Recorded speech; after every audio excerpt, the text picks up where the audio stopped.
I am back in Vancouver. I am going to be taking a short break of at least a month from the walking. And yeah, we'll see how things go after the break is done. But this first phase, which ended on July 15th, 14th, July's 14th. We did 1,335 kilometers total, of which 120 were the over the last couple weeks. And the last little bit has been mostly in southern Alberta. And we made it to just outside of Lethbridge, not quite to the city, but close. And let's see. So most of the initial first few days of the last couple of weeks were coming down through Crowsnest, Pass through the Frank Slide, which is really an interesting area. The town of Frank had a terrible tragedy in the beginning of the 20th century where basically like an entire mountain face calved off and started rolling down the mountain and obliterated part of the town of Frank. And the reports that I've read about this say that the amount of rock that fell down was like a kilometer wide and like a quarter kilometer deep and like a quarter kilometer long, like height wise.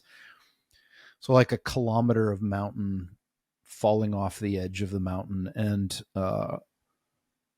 turning into giant boulders and then rolling down and smashing and burying a big portion of the town. And where it happened is obviously still there. So that was interesting to go through. Also, in the town of Frank, there was a bunch of World War I guns that had been brought back from Germany and mounted, and they were kind of neat to look at some early machine guns and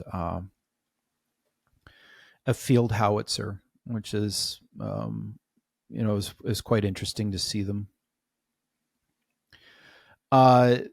A little bit farther along, there was a historical site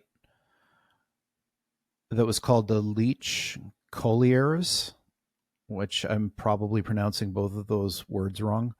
But it was basically a place in just outside of Crowsnest Pass where in the day people would process coal. And it was quite the high-tech operation for the time, again, early 20th century. They had a bunch of steam-powered stuff, and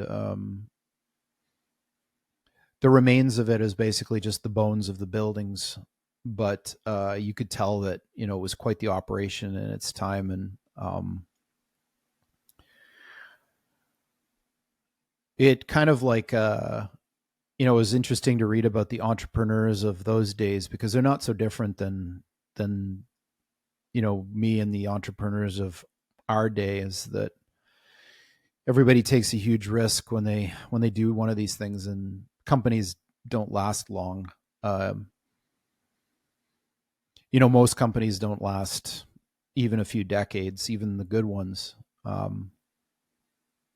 So it's kind of on a tangent. It's remarkable how well D-Wave is doing. It's almost 30 years old now, and it's still going full guns. But yeah, the coal industry didn't last much longer than that because they mined it all.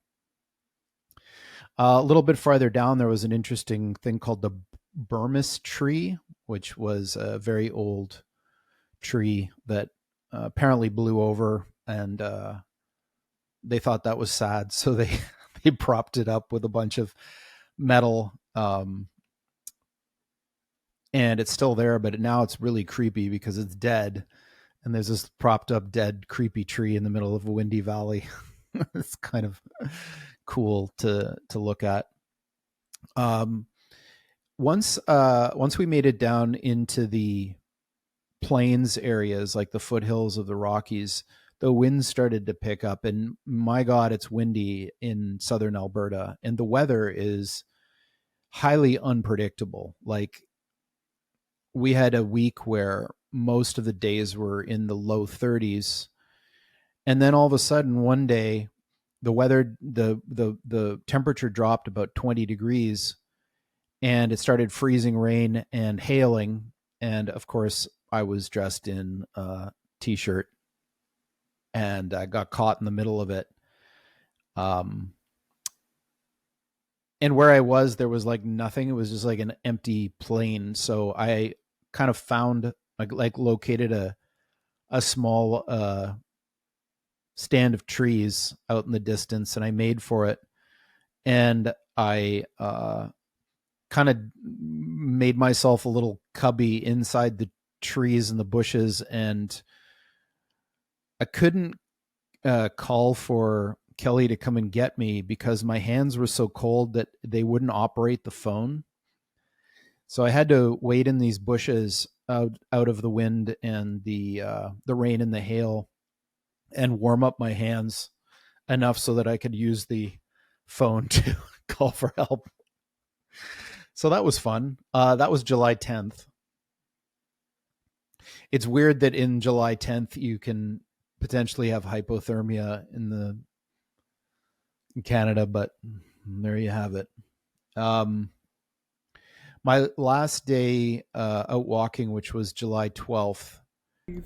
Okay, so it's the last day of this cycle. Tomorrow we're flying back to Vancouver. So not going to make it all the way back to Lethbridge. It's too far, but we'll see how far we can go.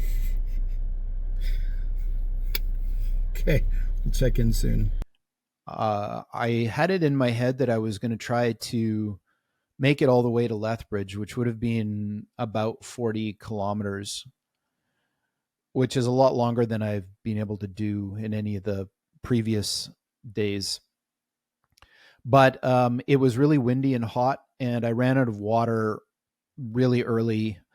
And I ended up becoming super dehydrated and stumbling around,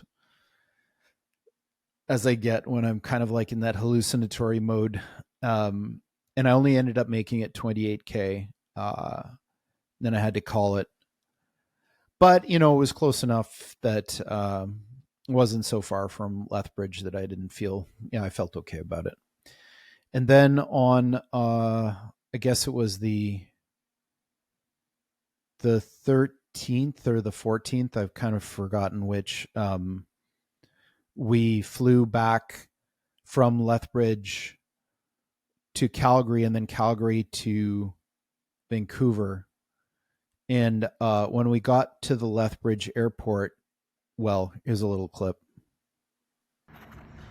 Okay, so we're at the Lethbridge airport. Yes, see the beautiful sign. And there's like literally no one here, and the door won't open. We can't get in. And we got an announcement that our flight was delayed because they didn't have enough people here, which I think means they have 0 people. There's no one on the left. There's like no one at all, even though there's like cars here. It's probably long-term parking like us.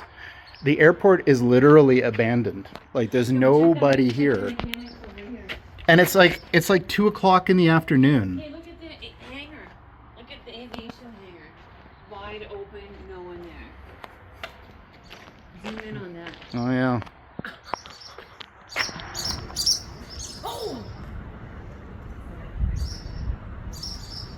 Yeah, I don't know. It's kind of weird.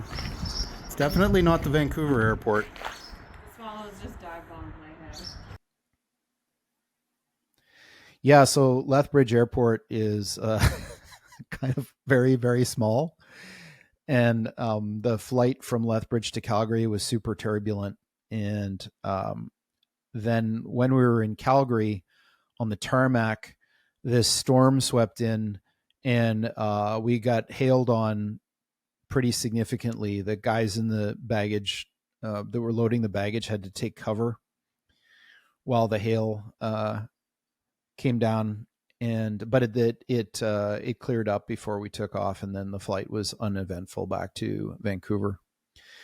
Yeah, so the current plan of record is that I'm going to return to Lethbridge on August 13th, and we're going to try to make it to the border of Ontario before the snow starts to fall, and that'll be the next segment. So phase one done, 1335 kilometers. Phase two is about the same. So from Lethbridge to the Ontario border is roughly the same distance. Yeah, and then assuming that we can continue, we can make that. We'll probably take stock at that point, but yeah, just taking it day by day currently, and taking a break here in Vancouver for a couple weeks.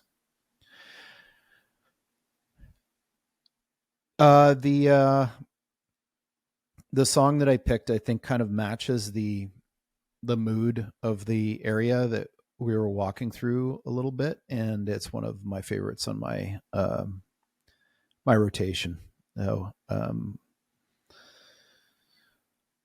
we will check in again probably in about a month, and see you then. Oh, and I forgot to do an update on the Quantum X Prize thing. So I've been writing up the results, and that's gone pretty well. And I got to the point where I was like, I should probably do a papers with code thing and supply my code as well, so that the results can be replicated. So the last couple of days here in Vancouver, I've just been going through the code that I wrote, and giving it a scrub so that it can be used externally, and running some other experiments, which I'm doing now over there. That's my setup. So I've got a PC tower that has a 3090 GPU in it, and a pretty good processor. It's several years old now, but it's fine. It's actually the most stable, robust computer that I've ever owned. It works all the time, and I've just been hammering it for years, so it's held up beautifully. And the 3090s are good enough for what I'm doing. They have a lot of memory, and they're good enough for this compute starved version of AlphaZero that I've been running. And yeah, so everything's going pretty well on that side. I should have all of the code ready to publish probably by the end of tomorrow. I'm just doing some documentation and stuff. And it'll be, now that I'm here, I can do all the experiments that need to be done to back up the paper. The D-Wave system that I'm using actually was offline for a few days, which was a first for me. I've never had that happen before, which is a little annoying. And then when they brought it back online, it's not exactly the same processor graph, which is also annoying. Now, usually when people use this machine, it wouldn't matter because there's only 1 qubit difference. But for what I'm doing, it actually does matter. And so that's annoying, but whatever. It's the price of using cutting edge technology. I'll live. Okay, signing off.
but you pay for that. And once you're gone, you can't ever come back. When you're out of the blue and into the black.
More to the picture